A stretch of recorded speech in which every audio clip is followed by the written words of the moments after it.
नमस्कार, SPN 9 news में आपका स्वागत है। 2024 के लोकसभा चुनाव की बात करें तो भारतीय जनता पार्टी ने चुनावी बिगुल फूंक दिया है। 10 के 10 उम्मीदवारों का यहां पर हरियाणा में ऐलान कर दिया गया है। ऐसे में 2024 के लोकसभा चुनाव से पहले जननायक जनता पार्टी से गठबंधन तोड़ना दोनों पार्टियों के लिए यहां मुश्किलों भरा संदेश है, क्योंकि 2019 के लोकसभा चुनाव की बात करें और 2024 के लोकसभा चुनाव की बात करें तो यहाँ पर परिस्थितियाँ विपरीत हैं। हरियाणा में इस वक्त बेरोजगारी चरम सीमा पर है। किसानों का मुद्दा भी जबरदस्त तरीके से आम लोग उठा रहे हैं। किसी एक सीट की बात नहीं है, हर जगह पर किसानों का जबरदस्त विरोध प्रदर्शन भारतीय जनता पार्टी को देखना पड़ रहा है। इस बीच आपको बता दें कि हरियाणा की राजनीति में एक नया संग्राम इसलिए भी छिड़ गया क्योंकि भाजपा ने चुनाव से ठीक पहले मुख्यमंत्री मनोहर लाल खट्टर को हटा करके नायब सिंह सैनी को नया मुख्यमंत्री बना दिया। ऐसे में दुष्यंत सिंह चौटाला, जो कि सरकार से दूर हो चुके हैं, अब किसानों के मुद्दों को लेकर के लगातार सरकार पर हावी हैं। उनका साफ तौर पर कहना है कि नायब सिंह सैनी के ठेकेदार किसानों की फसल की खरीद कर रहे हैं और किसी भी तरीके से यहाँ पर भारतीय जनता पार्टी जो है तमाम जो दावे किए गए थे उनमें कामयाब नहीं हो पाई है। इस बीच दुष्यंत चौटाला पर जांच की आंच भी आनी बाकी है। ये संकेत वर्तमान मुख्यमंत्री नायब सिंह सैनी ने दिए हैं। दुष्यंत चौटाला पर तमाम मुकदमों के तहत जांच करवाने की बात करते हुए मुख्यमंत्री नायब सिंह सैनी क्या कुछ कहते नजर आ रहे हैं, सुनिए जरा। पक्ष ये कह रहा है कि जिस तरह से बीजेपी के प्रत्याशियों का हर जगह विरोध किया जा रहा है कि जनता जो है अपना फैसला जो है पहले सुना चाहती है। कहीं कोई विरोध नहीं है। आज इतना जबरदस्त किसान के हित के अंदर नरेंद्र मोदी जी ने काम किया है। आज मैंने जिसका जिक्र किया है 6,000 रुपए एक साल के अंदर किसान के खाते के अंदर पहुंचाने का काम किया है। ये हमारी डबल इंजन की सरकार ने किया है। कांग्रेस के समय का किसानों का जो मुआवजा था, इनके समय के अंदर 2 रुपए का चेक, 5 रुपए का चेक, किसान के साथ बद्दा मजाक करने का काम कांग्रेस की पार्टी ने किया है।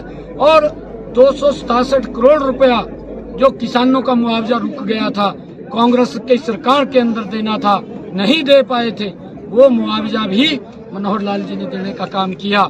10 वर्षों के अंदर कांग्रेस ने अगर किसान की हरियाणा प्रदेश के फसल का खराबा हुआ तो इन्होंने 1100 करोड़ रुपए दिया।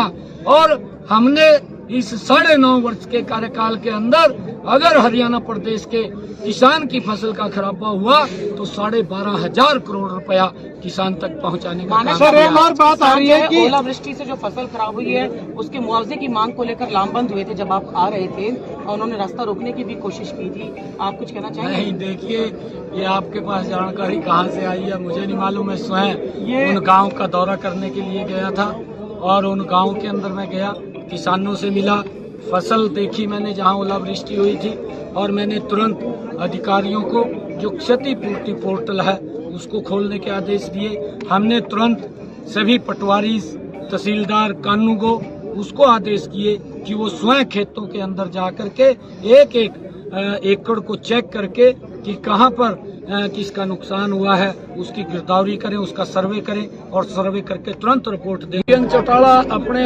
गिरे वाहन में जाके देखे कि हमने क्या किया है क्या नहीं किया है। उसके खुद के विधायक वो किस प्रकार के बात विधानसभा के अंदर ही उसके खिलाफ बोली है, ये हमने नहीं बोली है, उसके विधायकों ने बोली है।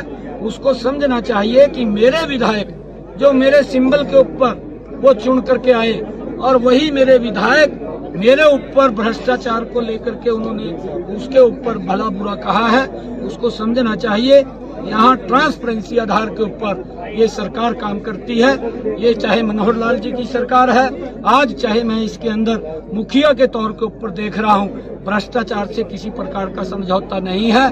कोई भी व्यक्ति है अगर भ्रष्टाचार के अंदर लिप्त होगा उसके खिलाफ सरकार क्या जांच करवाएगी? आपने जैसा कहा कि उनके विधायकों ने भ्रष्टाचार की बात की, उनकी जांच होगी सरकार? देखिए, उनके विधायक ही उसके खिलाफ खड़े हुए हैं, कोई और नहीं। हमने कहा है जीरो जांच का।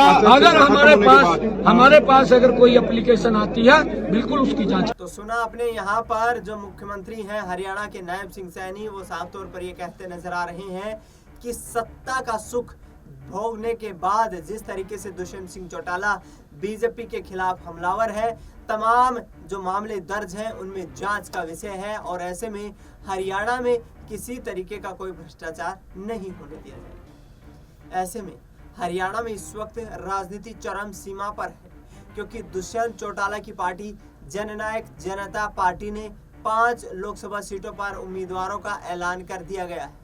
ऐसे में जिस तरीके से तमाम राजनीतिक समीकरण घटित हो रहे हैं, भारतीय जनता पार्टी को चुनौती देने के लिए यहाँ पर दुष्यंत चौटाला लगातार प्रयासरत है। इस बीच उन्होंने बीजेपी का नाम न्यू कांग्रेस रख देने की भी अपील कर दी है। उन्होंने कहा है कि 2022 तक किसानों के यहाँ पर कर्ज माफी और उनकी आय दोगुनी करने का वायदा था, वो मोदी सरकार के द्वारा पूरा नहीं किया गया है।